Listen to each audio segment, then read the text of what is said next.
ठीक है। यानी स्त्री अशिष्ट रूपर प्रतिषेध अधिनियम कब का है? 1986 का है।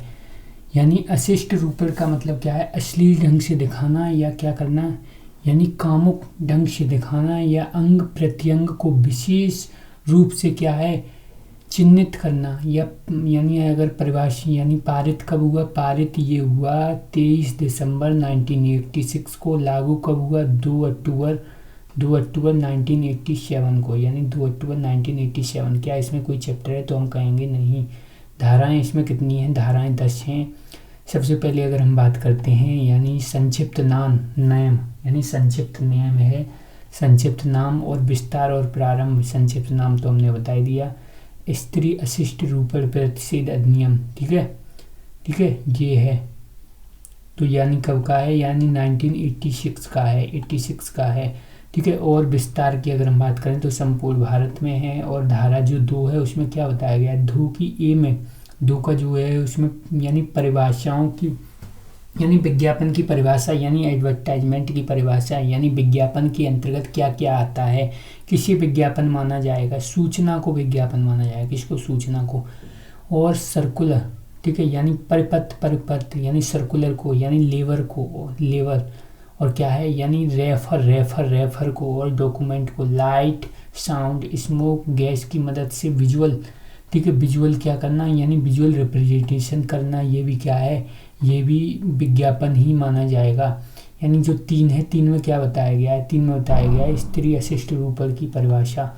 ठीक है, यानी किसी स्त्री की आकृति या उसके रूप या शरीर का, यानी किसी अंग को इस तरीके से दिखाना वह अशिष्ट रूपर या भद्दा लगता है, या स्त्री के लिए यानी अपमानजनक हो, या स्त्री के लिए क्या हो? निंदनीय हो, यानी जिससे लोक मर्यादा या अनैतिक, यानी क्या है? विकृता, भ्रष्टता या क्या हो?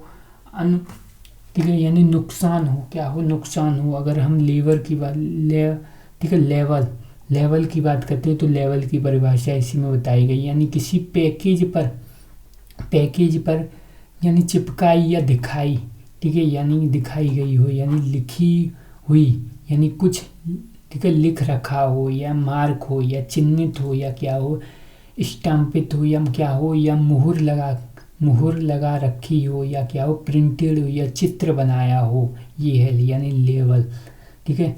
इसके बाद अगर हम बात करते हैं धारा 3 की, किसकी? धारा 3 की, यानी स्त्री का अशिष्ट रूपर करने वाले एडवर्टाइजमेंट पर रोक, प्रतिबंध लगाया गया है। यानी ऐसी एडवर्टाइजमेंट, यानी कोई, किसमें? 3 में बताया गया, किसमें? 3 में, यानी कोई ना तो करेगा, कोई ना तो कराएगा, और ना, ठीक है, ये ना क्या करेगा? दिखाएगा। ऐसे ही अगर हम 4 की बात करते हैं, 4 में क्या बताया गया है? यानी स्त्री अशिष्ट रूपर, ठीक है, पुस्तक के प्रकाशन यानी फिनिशिंग, कोई, ठीक है, छपाया, ठीक है, यानी छापेगा, यानी कोई, ठीक है, छापेगा नहीं, यानी क्या है? यानी ऐसी कोई पुस्तक नहीं छापेगा, और न ही कोई ट्रांसफ़र करेगा, ना ही डाक से, ठीक है, डाक से भेजने पर क्या है? मनाही है। यानी ऐसी सामग्री जिसमें स्त्री का अशिष्ट रूपर हुआ हो, यानी ना तो क्या करेगा? उत्पादित करेगा, यानी ना क्या करेगा?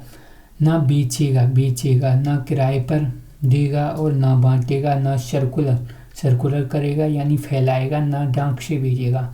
अपवाद की अगर हम बात करते हैं तो यानी लोक कल्याण में ऐसी सामग्री जिसका प्रयोजन जैसे साहित्य हो गई, कला हो गई, विज्ञान हो गई, ठीक है, यानी दिखाया जा सकता है, या फिर यानी धार्मिक प्रयोजन के लिए भी छूट है। धार्मिक इस एक्ट, यानी यह एक्ट लागू नहीं होता कब? यानी पुरातत्व के स्थलों पर, या फिर मंदिरों पर, या धार्मिक रूप से, ठीक है। अगर हम यानी इसकी बात करते हैं धारा 6 में क्या बताया गया? धारा 6 में यानी पेनल्टीज किसके बारे में बताया गया है? यानी पेनल्टीज के बारे में बताया गया। किसके बारे में? पेनल्टीज यानी सख्त, ठीक है, यानी पनिशमेंट क्या है? पनिशमेंट या दंड, यानी यह कोई धारा 3 या धारा 4 का उल्लंघन कर अपराध करता है तो प्रथम बार दोष सिद्ध हो जाता है। क्या हो जाता है? दोष सिद्ध हो जाता है तो जेल उसको मिलेगी 2 साल तक। कितनी? 2 साल तक। और फाइन कितना 2000। या पश्चावर्ती यानी बार बार करता है, ठीक है, तो कितना होगा, तो जेल हो जाएगी। जेल कितनी 6 माह मिनिमम से, यानी कितना मैक्सिमम 5 साल, कितनी 5 साल तक। और कितना फाइन कितना हो जाएगा 10,000 से 1 लाख हो जाएगा। तो कितना 10,000 से 1 लाख। ऐसे ही कंपनी द्वारा अपराध यानी ऑफेंस बाय कंपनी, ठीक है, कंपनी से यानी कंपनी द्वारा स्त्री का शिष्ट रूप पर संबंधी अपराध, ठीक है, करते समय जो वहाँ क्या हो, जो वहाँ उपस्थित या प्रेजेंट था, ठीक है, यानी सभी बराबर दोषी, ठीक है, अपराधी माने जाएंगे। ऐसे ही धारा अगर हम 8 की बात करते हैं तो यानी अपराधों की प्रकृति, यानी अपराध किए किस श्रेणी में होंगे, यानी इस एक्ट के अंतर्गत आने वाले अपराध यानी कैसे होंगे, संज्ञेय अपराध होंगे, यानी कैसे होंगे, यानी जमानत यानी वेलेबल, ठीक है, कैसे होंगे वेलेबल, यानी पुलिस बिना वारंट के गिरफ्तार कर सकती है, यानी कैसे होंगे, यानी ठीक है, यानी कैसे होंगे कॉग्निजेबल होंगे, कैसे होंगे कॉग्निजेबल होंगे, यानी संज्ञेय अपराध हैं ये, कैसे संज्ञेय, ठीक है। इसके बाद अगर हम बात करते हैं, ठीक है, यानी धारा 9 की बात है, यानी सद्भाव पूर्वक केंद्र सरकार या राज्य सरकार द्वारा दी गई कार्रवाई पर यानी केस दायर नहीं करेगा, यानी सद्भाव पूर्वक की गई है कार्रवाई लेकिन उल्टी पड़ गई तो केस नहीं कर पाएंगे सरकार पे। ऐसे ही सरकारों को संरक्षण दिया गया है। अगर धारा 10 की बात करें तो धारा 10 में इस एक्ट के अंतर्गत इस एक्ट के संबंध में नियम बनाने की शक्ति किसकी है, सेंट्रल गवर्नमेंट के पास है। किसके, सेंट्रल गवर्नमेंट के पास है।